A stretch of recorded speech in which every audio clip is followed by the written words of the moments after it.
কিন্তু এতটুকু বলে রাখবো, আজকে আপনার পাড়ার যে মসজিদটা আছে, আপনারা যারা এখানে মুসলিম সম্প্রদায়ের আছেন, যে পূর্বপুরুষের যে কবরস্থানটা এখনো সুরক্ষিত আছে, ঈদগাহটা যে খুব সুরক্ষিত আছে, মাকবারাটা যে সুরক্ষিত আছে, তথা ওয়াকফ সম্পত্তি এখনো যে বেঁচে আছে, এটা কোনো পবিত্র করের করা মামলাতে নয়, অভিষেক বাবুর করা মামলাতে নয়, এটা কোনো মমতা ব্যানার্জির করা মামলাতে নয়, এই নওশাদ সিদ্দিকীর করা মামলার জন্য এখনো আপনার এলাকার কবরটা সুরক্ষিত আছে।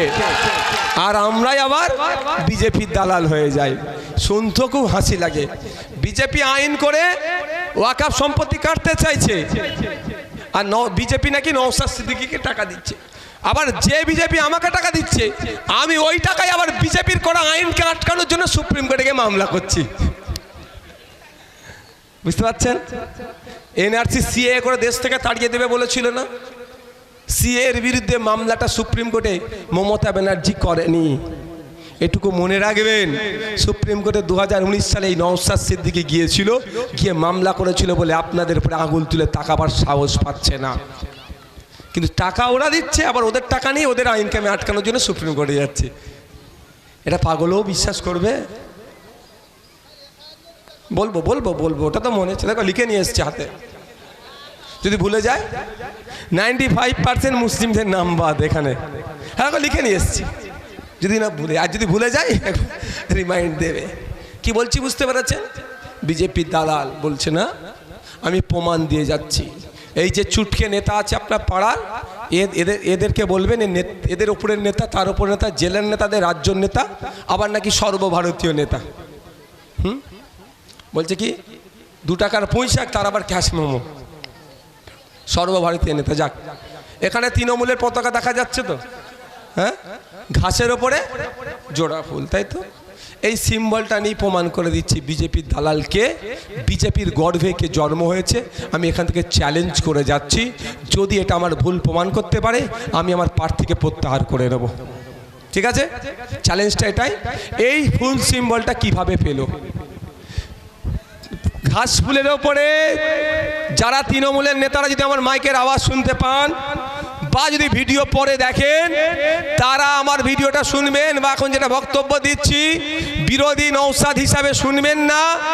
একজন আপনি তৃণমূলের সক্রিয় কর্মী হিসেবে চুপচাপ আমার কথাটা শুনুন, তারপরে আপনার নেতাদেরকে জিজ্ঞাসা করবেন এটা সত্যি কি মিথ্যা। যদি মিথ্যা আমার কথা প্রমাণ করতে পারে, তাহলে আমি শবে মেরাজ খান সাহেবের এখান থেকে প্রার্থীটা প্রত্যাহার করে নেব। এত বড় চ্যালেঞ্জ দিয়ে যাচ্ছে। প্রথমেই বলি, এই যে জোড়া ফুল দেখছেন, এটা বিজেপির জন্য তৃণমূল পেয়েছে। কি বললাম? বিজেপির জন্য তৃণমূল পেয়েছে।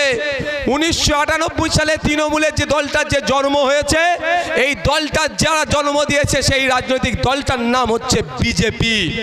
এটুকু মিলিয়ে নেবেন। এবার কিভাবে পেল?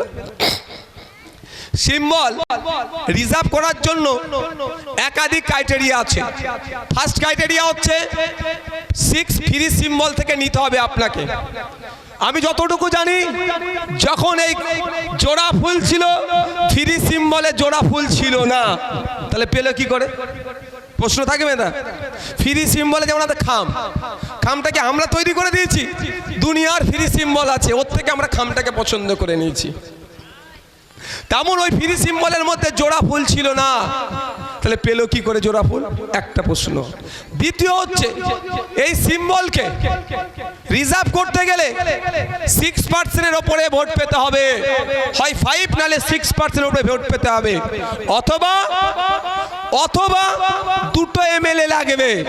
1998 সালে তৃণমূলের দল তৈরি হয়েছিল, তৈরি হওয়ার কত পরে 2টো এমএলএ পেয়েছিল আপনারাই বলুন?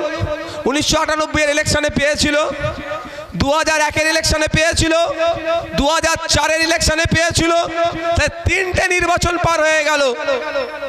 2টো নির্বাচন পর্যন্ত মনে সুযোগ থাকে, তারপরেও কিভাবে 2006 ইলেকশনেও জোড়া ফুল থাকলো? এখানটা হচ্ছে বুঝতে হবে। কিভাবে তাহলে রাখতে পারবেন?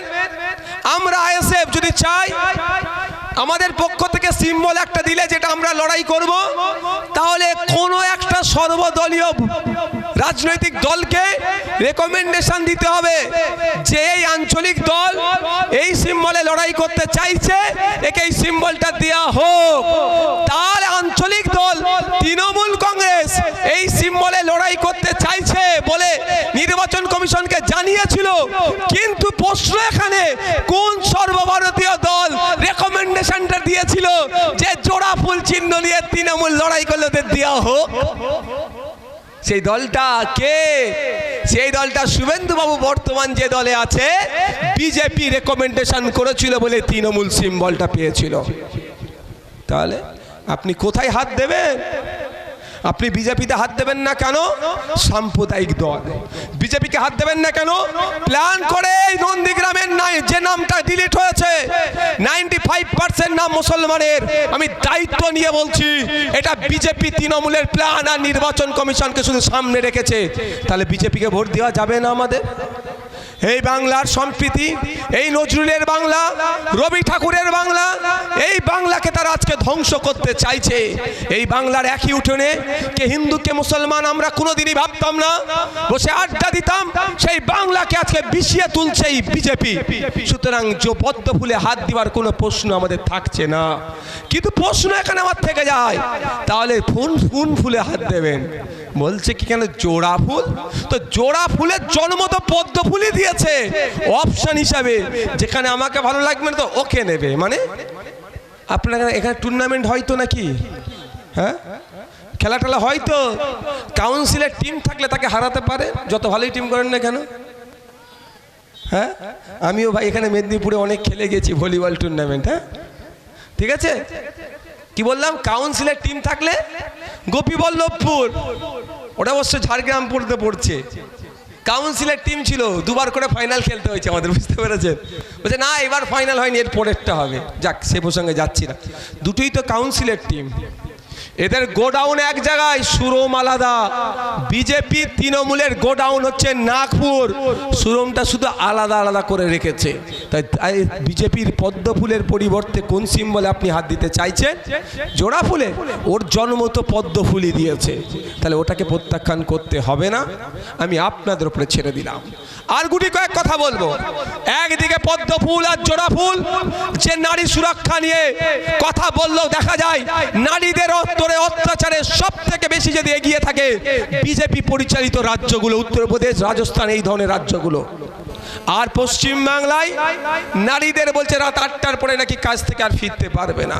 আর আমরা খামচিহ্ন বামপন্থীরা বলছি নারী তার কর্মস্থানে কখন যাবে আসবে তার এখতিয়ার, কিন্তু কর্মস্থানে যাবে আসবে তার নিরাপত্তার দায়িত্ব সরকারকে কাঁধে তুলে নিতে হবে। এটা ডিফারেন্স। আপনারা ডিসাইড করুন যে নারীর উপরে যে বৈষম্য ওটা বন্ধ করবেন, না নারীর যে নিরাপত্তা দিতে চাইছে তার পাশে থাকবে। একদিকে 1,500 টাকা মাসে দিচ্ছে বেকার ভাতা, আর আমরা এক বলছি আমাদেরকে আপনারা সরকারে নিয়ে আসুন, ন্যূনতম 15 থেকে 22,000 টাকার মাইনের চাকরির আমরা ব্যবস্থা করব। আপনারা কোনটা গ্রহণ করবেন? এরা একদিকে 1500 টাকা মানে পার ডে 50 টাকা আপনার বেকার ভাতা পাচ্ছেন, এর পরিবর্তে আমরা বলছি আমাদেরকে ক্ষমতায় নিয়ে আসুন, নন্দীগ্রামে আমাদেরকে জেতান। খামচিহ্নকে মহিষা দলে আছে আপনার পাঁশকুড়া পূর্ব, পাঁশকুড়া পশ্চিম, নন্দকুমার, চণ্ডীপুর থেকে শুরু করে ভগবানপুর থেকে শুরু করে এই পূর্ব মেদিনীপুরের কথা বলছি। আমরা যে বামপন্থীরা যেখানে একসাথে লড়াই করছি ওদেরকে জিতিয়ে ক্ষমতার মসনদে নিয়ে আসুন। ওয়ান ফ্যামিলি ওয়ান জব, অর্থাৎ পরিবার প্রতি একটা করে স্থায়ী কাজের ব্যবস্থা আমরা করে দেবো। কোনটা গ্রহণ করবেন আপনাদের উপর ছেড়ে দিলাম।